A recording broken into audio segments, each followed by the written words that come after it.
CP ಯೋಗೇಶ್ವರ್ಗೆ ಟಕ್ಕರ್ ಕೊಟ್ರ Nikhil Kumaraswamy. Ticket ಕೇಳಿದ್ರು ಕೊಡುವವರು ಯಾರು ಅಂದಿದ್ಯಾಕೆ ನಿಖಿಲ್. ರಾಮನಗರದಲ್ಲಿ ನಿಖಿಲ್ ಕುಮಾರಸ್ವಾಮಿ ಅಚ್ಚರಿಯ ಮಾತನಾಡಿದ್ದಾರೆ. ಬಿಜೆಪಿಯಿಂದ ಟಿಕೆಟ್ಗಾಗಿ ಫೈಟ್ ನಡೆಸಿರೋ ಸಿಪಿ ಯೋಗೇಶ್ವರ್. ಸಿಪಿವೈಯಿಂದ ಚನ್ನಪಟ್ಟಣ ಟಿಕೆಟ್ಗಾಗಿ ಬಿಜೆಪಿ ಹೈಕಮಾಂಡ್ ಸಂಪರ್ಕ. ಚನ್ನಪಟ್ಟಣ ಅಭ್ಯರ್ಥಿ ನಾನೇ ಎಂದು ಓಡಾಡ್ತಿರೋ ಸೈನಿಕನಿಗೆ ಶಾಕ್ ಕೊಟ್ಟ ಎಚ್ಡಿಕೆ ಪುತ್ರ ನಿಖಿಲ್ ಕುಮಾರಸ್ವಾಮಿ. ರಾಜ್ಯದಲ್ಲಿನ ಬೈ ಎಲೆಕ್ಷನ್ಗೂ ಜೆಡಿಎಸ್ ಬಿಜೆಪಿಯ ಮೈತ್ರಿ. ಜೆಡಿಎಸ್ ನಿಂದ ಸ್ಪರ್ಧಿಸಲು ಜಿದ್ದಿಗೆ ಬಿದ್ರ ನಿಖಿಲ್ ಕುಮಾರಸ್ವಾಮಿ. ಲೋಕಸಭಾ ಚುನಾವಣೆಯ ವೇಳೆ ನಾನು ಯಾವುದೇ ಬೇಡಿಕೆ ಇಟ್ಟಿಲ್ಲ ಅಂತ ಹೇಳಿದ್ದಾರೆ. ಮೋದಿ ಅವರನ್ನ ಪ್ರಧಾನಿ ಮಾಡೋದೇ ನಮ್ಮ ಉದ್ದೇಶವಾಗಿತ್ತು. ಟಿಕೆಟ್ ನೀಡೋದು ಬಿಡೋದು ಹೈಕಮಾಂಡ್ಗೆ ಬಿಟ್ಟಿದ್ದು. ಬಿಜೆಪಿ ಜೆಡಿಎಸ್ ನಾಯಕರು ಕುಳಿತು ಚರ್ಚೆ ಮಾಡಲಿ. ಮೈತ್ರಿ ನಾಯಕರು ಚರ್ಚೆ ಮಾಡಿ ಟಿಕೆಟ್ ಅನ್ನ ಅಂತಿಮ ಮಾಡಲಿ. ರಾಮನಗರದಲ್ಲಿ ನಿಖಿಲ್ ಕುಮಾರಸ್ವಾಮಿ ಹೇಳಿಕೆಯನ್ನ ಕೊಟ್ಟಿದ್ದಾರೆ. ರಾಜ್ಯದಲ್ಲಿ ಬೈ ಎಲೆಕ್ಷನ್ ಗುದ್ದಾಟ ಸಿಕ್ಕಾಪಟ್ಟೆ ಚರ್ಚೆಗೆ ಈಗ ಗ್ರಾಸವಾಗಿದೆ. ಒಂದು ಕಡೆಯಲ್ಲಿ ಸಿಪಿ ಯೋಗೇಶ್ವರ್ಗೆ ಟಕ್ಕರ್ ಕೊಟ್ರ ನಿಖಿಲ್ ಕುಮಾರಸ್ವಾಮಿ ಎನ್ನುವಂತ ಪ್ರಶ್ನೆ ಉದ್ಭವವಾಗಿದೆ. ಇನ್ನೊಂದು ಕಡೆ ಟಿಕೆಟ್ ಕೇಳಿದ್ರು ಕೊಡುವವರು ಯಾರು ಅಂದಿದ್ಯಾಕೆ ನಿಖಿಲ್ ಕುಮಾರಸ್ವಾಮಿಯವರು. ಈ ಬಾರಿ ಚನ್ನಪಟ್ಟಣ ಕ್ಷೇತ್ರ ಕುಮಾರಸ್ವಾಮಿಯವರು ಕೇಂದ್ರ ಮಂತ್ರಿ ಆಗಿರೋದ್ರಿಂದ ತೆರವಾಗ್ತಾ ಇದೆ. ಹೀಗಾಗಿ ಉಪಚುನಾವಣೆಗೆ ಸಕಲ ಸಿದ್ಧತೆಗಳಾಗ್ತಾ ಇದ್ರೆ ಈಗ ಅಭ್ಯರ್ಥಿ ಯಾರಾಗ್ತಾರೆ ಎನ್ನುವಂತ ವಿಚಾರ ಸಿಕ್ಕಾಪಟ್ಟೆ ಸದ್ದು ಮಾಡ್ತಾ ಇದೆ.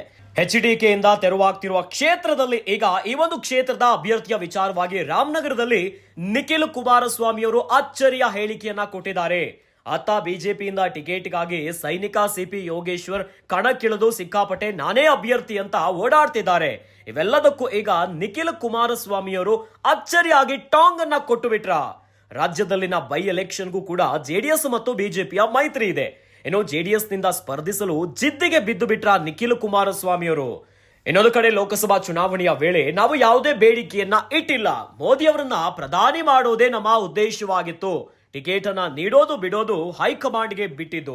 ಮತ್ತೊಂದು ಅಲ್ಲಿ ಬಿಜೆಪಿ ಜೆಡಿಎಸ್ ನಾಯಕರು ಕುಳಿತುಕೊಂಡು ಚರ್ಚೆ ಮಾಡಲಿ. ಮೈತ್ರಿ ನಾಯಕರು ಚರ್ಚೆ ಮಾಡಿ ಟಿಕೆಟ್ ಅನ್ನ ಅಂತಿಮ ಮಾಡಲಿ ಅಂತ ರಾಮನಗರದಲ್ಲಿ ನಿಖಿಲ್ ಕುಮಾರಸ್ವಾಮಿ ಅವರು ಹೇಳಿಕೆಯನ್ನ ಕೊಟ್ಟಿದ್ದಾರೆ. ಜೆಪಿ ನಗರದ ಕಚೇರಿಯಲ್ಲಿ ಮಾನ್ಯ ಕುಮಾರಸ್ವಾಮಿ ಅವರ ನೇತೃತ್ವದಲ್ಲಿ ಸಭೆ ನಡೀತು. ಕಾರ್ಯಕರ್ತರುಗಳು ಅವ್ರದಾದಂಥ ಭಾವನೆಗಳನ್ನ ವ್ಯಕ್ತಪಡಿಸಿದ್ದಾರೆ. ಜೆಡಿಎಸ್ದಾದಂಥ 70,000 75,000 ಸಾಂಪ್ರದಾಯಿಕ ಮತಗಳಿದೆ ಕ್ಷೇತ್ರದಲ್ಲಿ. ಹಾಗಾಗಿ ಅವರ ಕೆಲವೊಂದಷ್ಟು ಭಾವನೆಗಳು ವ್ಯಕ್ತಪಡಿಸಿದ್ದಾರೆ. ಭಾರತೀಯ ಜನತಾ ಪಾರ್ಟಿಯ ರಾಜ್ಯ ನಾಯಕರುಗಳು ಕೂಡ ಕೆಲವೊಂದಷ್ಟು ಕ್ಷೇತ್ರದಲ್ಲಿ ಇರ್ತಕ್ಕಂಥ ವಿಷಯಗಳನ್ನ ಕ್ರೋಢೀಕರಿಸಿ ಒಂದು ವರದಿಯನ್ನು ರಾಷ್ಟ್ರೀಯ ಬಿಜೆಪಿ ನಾಯಕರುಗಳಿಗೆ ಕಳಿಸ್ಕೊಡ್ತಕ್ಕಂಥ ಪ್ರಯತ್ನವನ್ನು ಮಾಡ್ತಾರೆ.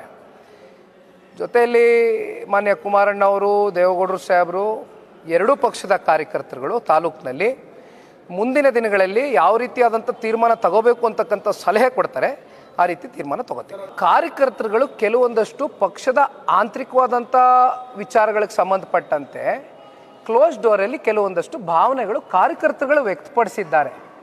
ಹಾಗಾಗಿ ಅಂತಿಮವಾದಂಥ ನಿರ್ಣಯಗಳು, ಅಂತಿಮವಾದಂಥ ತೀರ್ಮಾನಗಳು ಒಂದು ನಿಮಿಷ ಯಾಕೆಂದರೆ ನಾವು NDA ಮೈತ್ರಿ ಪಕ್ಷದ ಭಾಗವಾಗಿದ್ದೀವಿ.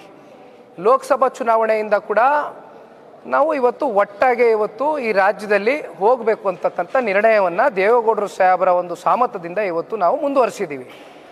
ಹಾಗಾಗಿ ಭಾವನೆಗಳು, ಭಾರತೀಯ ಜನತಾ ಪಾರ್ಟಿಯ ಕಾರ್ಯಕರ್ತರ ಭಾವನೆಗಳು, ಯೋಗೀಶ್ವರ್ ಅವರ ಬೆಂಬಲಿಗರ ಭಾವನೆಗಳು, JDS ಪಕ್ಷದ ಕಾರ್ಯಕರ್ತರ ಭಾವನೆಗಳನ್ನೆಲ್ಲ ಕ್ರೋಢೀಕರಿಸಿ ಅಂತಿಮವಾಗಿ ಸೂಕ್ತವಾದ ನಿರ್ಧಾರ ಕೈಗೊಳ್ತೀವಿ.